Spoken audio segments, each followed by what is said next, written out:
the Iraqi authorities. Saddam Hussein's rallying call, broadcast to a nation now hungry for news, was couched in terms that have become familiar over the months.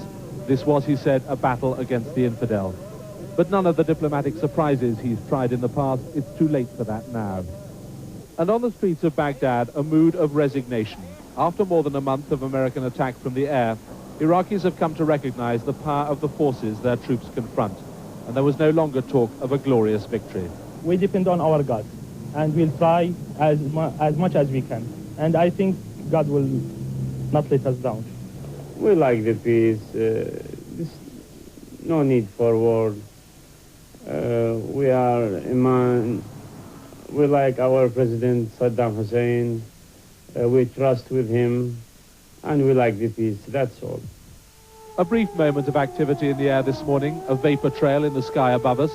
But the Allied planes have already done much of the work they set out to do here. The principal task of Allied air power is now to support the troops on the ground. The first Iraqi military communique since the Ground War began claimed that the Allied attack had been contained, though there was an admission that the Iraqi forces had been taken by surprise.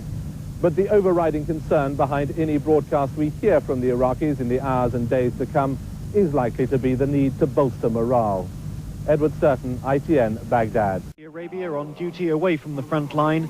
First thoughts today were dominated by concern for their colleagues now at war. It's a mixture. It was like, yeah, it's here, it's finally here, and it's going to be over soon. And then it was like, you know, my buddies are up there, and I'll probably be joining them soon, and it's pretty scary. I feel sorry for them because some of my friends are up there in the front line, so I just wish them best of luck and hope they come home soon. Well, just heard last night at 4 AM that the troops went in. Started doing the business now.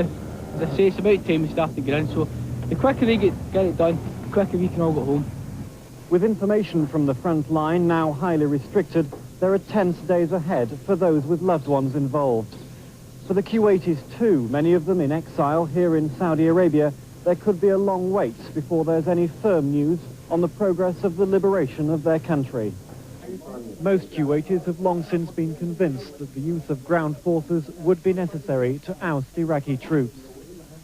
I was very happy because we are waiting for more than 7 months, because all the Kuwaitis inside was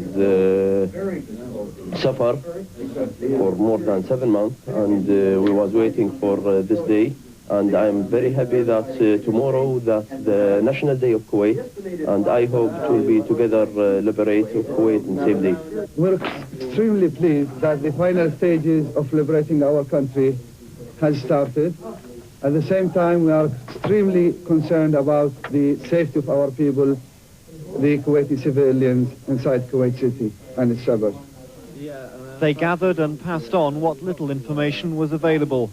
The immediate future is viewed with a mixture of optimism that the job can be done and trepidation at what they will find when they get their country back. Jonathan Munro, ITN, in eastern Saudi Arabia. The ground war, RAF Jaguar jets take off for targets in Kuwait. There's no detail being released about exactly what their task is, but now the ground offensive has begun, they have a new role. Crucial support for Allied forces, targeting troops, artillery and tank positions. There's no word on the success or otherwise of missions so far. They are well trained, they know how to use their weapons, which is probably the worst side of it, and also they've got plenty of defences out there. The Tornado bombers are likely to continue their raids against airfields and supply routes, maintaining the attrition of Iraqi forces. On board the Jaguars, the lethal cluster bombs used against enemy tanks and infantry.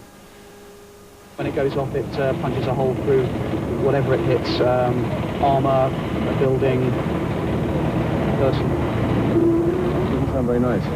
No, it's a particularly vicious piece of equipment. Close to the airbase, 2 field hospitals, one American and one British. They contain the latest medical equipment and will be used to treat casualties evacuated from the front. The start of the ground war should reveal how successful the air campaign's been in recent weeks. Just how effectively Allied airstrikes have worn down Iraqi troops to enable the ground offensive to proceed more smoothly. Mark Austin, ITN, with the RAF in the Gulf.